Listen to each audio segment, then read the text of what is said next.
केरल के मनोनीत मुख्यमंत्री वीडी सतीशन की गणेश परिक्रमा और कांग्रेस में आंतरिक कलह की अफवाहों पर केसी वेणुगोपाल ने पूर्ण विराम लगा दिया है। वेणुगोपाल के एक तीखे बयान में विरोधियों और मीडिया के कयासों को पूरी तरह शांत कर दिया गया है।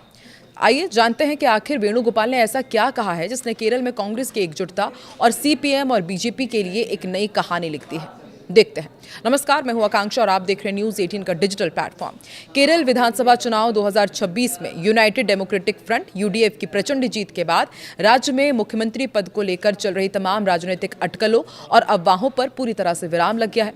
कांग्रेस के संगठन महासचिव और कद्दावर नेता केसी वेणुगोपाल के एक धमाकेदार बयान ने न केवल पार्टी के भीतर असंतोष की खबरों को खारिज कर दिया है, बल्कि उन विरोधियों के मुंह पर ताला लगा दिया है जो कांग्रेस में सिर्फ फटौवल और आंतरिक कलह की उम्मीद लगाए बैठे थे। दरअसल तिरुवनंतपुरम में मनोनीत मुख्यमंत्री वीडी सतीशन के साथ एक महत्वपूर्ण बैठक के बाद वेणुगोपाल और सतीशन दोनों मीडिया के सामने आकर के उन्होंने जो बातें कही उसने पूरी राजनीतिक बहस का रुख ही मोड़ दिया है।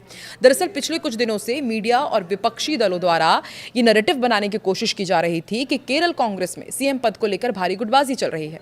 चर्चाएं थी कि वीडी सतीशन के नाम पर केसी वेणुगोपाल और रमेश चेन्निथला जैसे वरिष्ठ नेता पूरी तरह सहमत नहीं है और सतीशन द्वारा लगातार किए जा रहे दौरों को इसी कलह को शांत करने की मजबूरी बताया जा रहा था।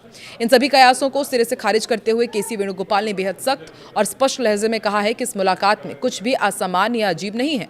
वीडी सतीशन केरल के अगले मुख्यमंत्री बनने जा रहे हैं। पार्टी हाईकमान ने यह फैसला लिया है और हम सभी इस फैसले का पूरी तरह सम्मान करने के लिए बाध्य हैं। वेणुगोपाल ने मीडिया और राजनीतिक विश्लेषकों को चेतावनी भी दी और कहा कि मूल मुद्दों से ध्यान भटकाने की कोशिश बिल्कुल ना करें। हमारी पार्टी में कोई मतभेद नहीं है और सतीशन के नेतृत्व में सरकार पूरी ताकत से काम करेगी।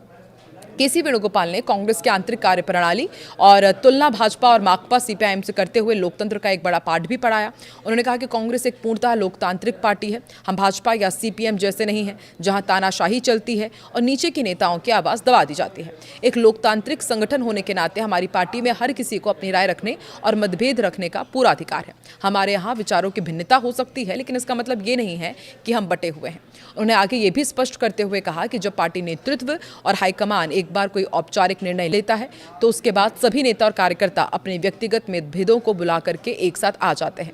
वीडी सतीशन के मामले में भी यही हुआ है। आज पूरी केरल कांग्रेस और यूडीएफ उनके पीछे चट्टान की तरह खड़ी है। वेणुगोपाल ने यह भी घोषणा की कि सतीशन के शपथ ग्रहण समारोह में देश के सभी राज्यों के कांग्रेस मुख्यमंत्री शामिल होंगे, जो ये दिखाएगा कि पार्टी इस सरकार को लेकर कितनी गंभीर और एकजुट है। वेणुगोपाल के इस तीखे और रणनीतिक बयान ने उन लोगों की बोलती बंद कर दी है जो केरल में कांग्रेस की सरकार बनने के पहले ही उसके गिरने या कमजोर होने की भविष्यवाणियां कर रहे थे। चूंकि केसी वेणुगोपाल खुद मुख्यमंत्री पद की रेस में शामिल माने जा रहे थे, इसी कारण जब उन्होंने खुद आगे बढ़कर सतीशन के नाम पर हाईकमान के फैसले को अंतिम और सर्वमान्य बताया तो पार्टी के भीतर किसी भी प्रकार की बगावत या संतोष की संभावना पूरी तरह खत्म हो जाती है। माकपा और भाजपा लगातार दरअसल यह आरोप लगा रही थी कि कांग्रेस में कोई अनुशासन नहीं है। वेणुगोपाल ने इस लोकतंत्र का हिस्सा बताकर विपक्ष के वार को ही उन पर पलट दिया है। इस बयान के बाद वीडी सतीशन अब बिना किसी आंतरिक दबाव या हिचकिचाहट के अपनी नई कैबिनेट का गठन कर सकेंगे, क्योंकि उन्हें संगठन के सबसे शक्तिशाली व्यक्ति का खुला समर्थन मिल चुका है।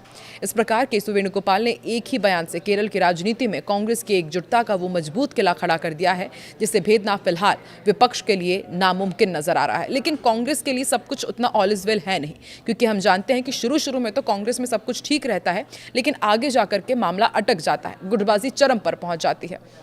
अभी तो केसी वेणुगोपाल ने डैमेज कंट्रोल कर लिया है, लेकिन क्या आने वाले दिनों में वेणुगोपाल और सतीशन के बीच तनाव का माहौल हो सकता है? क्या कांग्रेस फिर से गुटबाजी में बढ़ सकती है केरलम में? आपको क्या लगता है? कमेंट सेक्शन पर अपनी राय जरूर दें।